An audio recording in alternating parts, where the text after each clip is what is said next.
the day that this music is harder you think. I write about life, I write about things that I'm actually dealing with. Something that I'm actually experiencing. Come on. Hey, easy. Like this is That's easy. well. I'm not confused about who gave it a gift. I am the greatest.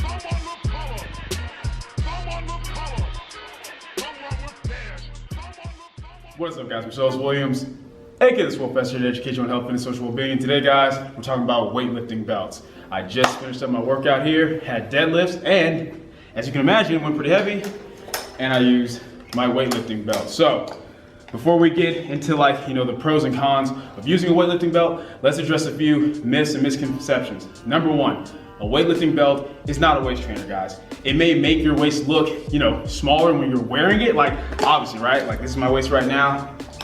Put it on, tighten it up. Yeah, it's gonna make your waist look smaller, but it's not actually like a waist trainer. It's not doing anything to make my waist physically smaller. And a quick side note, guys, as far as waist trainers, honestly, you need to stay away from them because there's really only two kinds.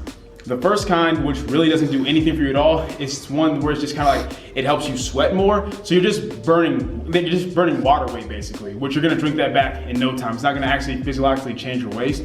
And the other kind, guys, is pretty much gonna be the type that's more like a corset that a lot of girls wear. A lot of people like Hollywood actors and Instagram models have made popular, those corsets where you put it around and it makes you look way more narrow. But here's the thing with that, guys.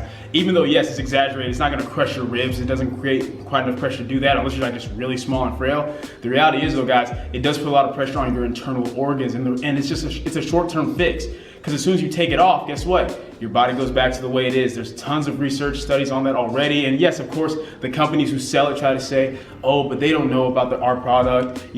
This is how our product works. If you use it for long enough, that's just not how it works, guys. The best way to get a narrow waist is just gonna be through diet and exercise. You change your lifestyle. That's what's gonna keep your waist where you want it. Anyway, to the topic at hand about weightlifting belts. So the first thing you guys need to understand is the pros and cons of it. So, obviously with the weightlifting belt, you're gonna be able to lift a bit more weight, right? On your squats, your deadlifts, etc. Overhead press. Now let me start by saying that personally, my belief is unless you're doing deadlifts, squats, overhead press, or some type of heavy weighted compound movement where you're standing up and your core's engaged, you shouldn't have that belt on at all. A lot of people walk around with the belts on, while they're doing curls, tricep press downs, you name it, they're doing it, and that's just not necessary, guys. Once again, a lot of people do it because it just makes their waist look a little more narrow. A lot of bodybuilders do it. It's more like an ego mental thing, but it's not actually doing anything for you. And the thing is, since the belt is gonna kind of take away from what your core's doing anyway, you at the very least need to have it off when you're not doing those heavy compound movements. Now,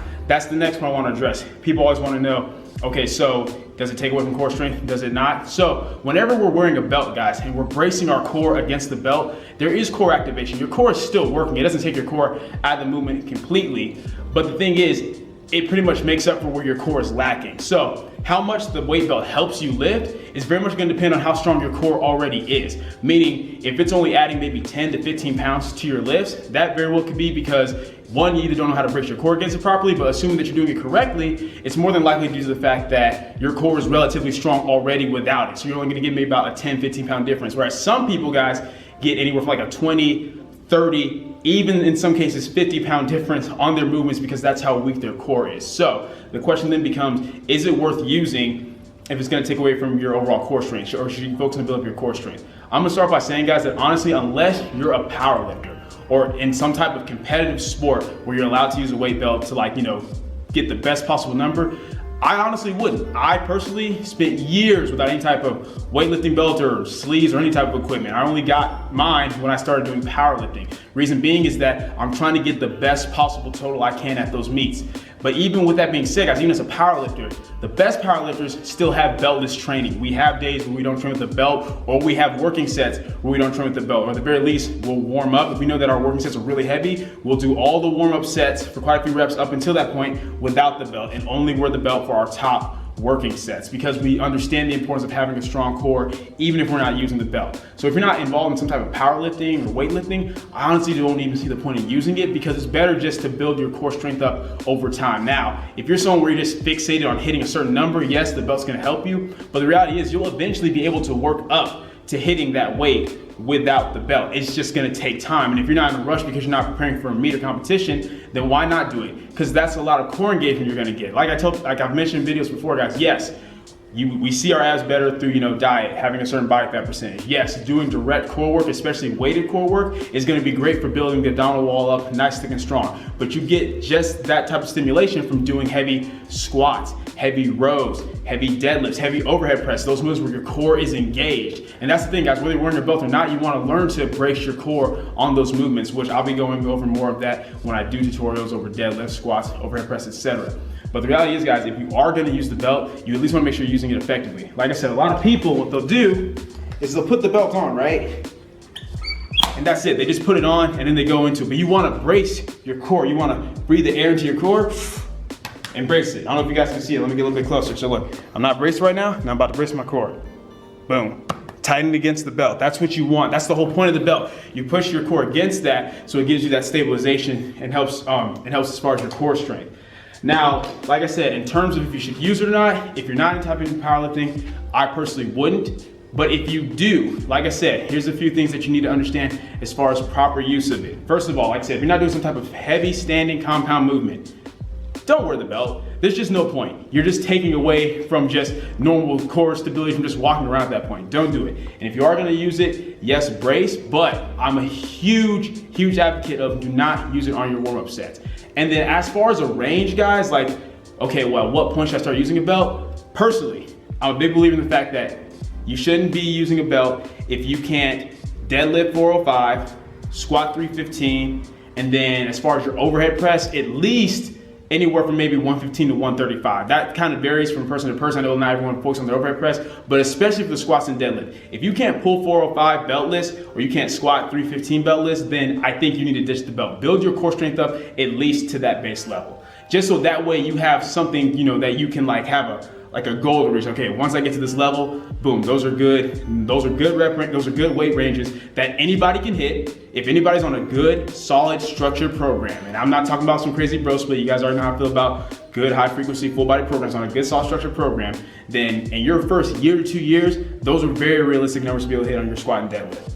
Absolutely no problem. Once you hit those numbers, if you want to get a belt to try to reach even further, fine.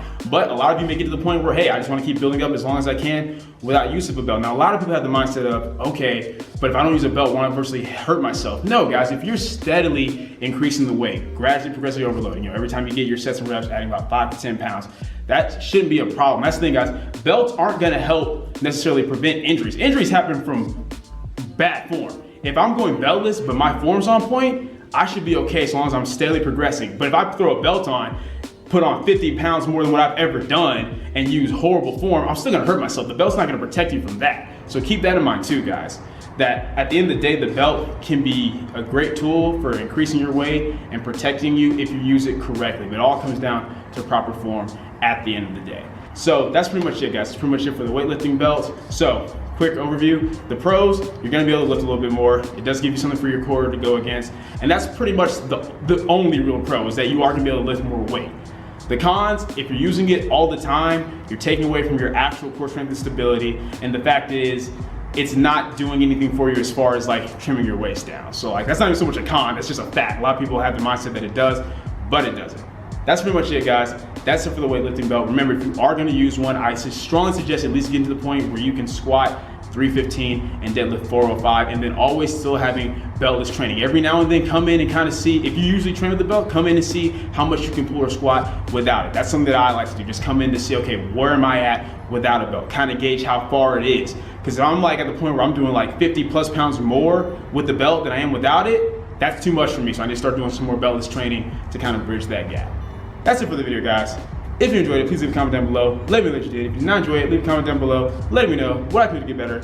Like the video, share, subscribe. Keep it simple, specific, scientific. I'll catch y'all later. I am the greatest.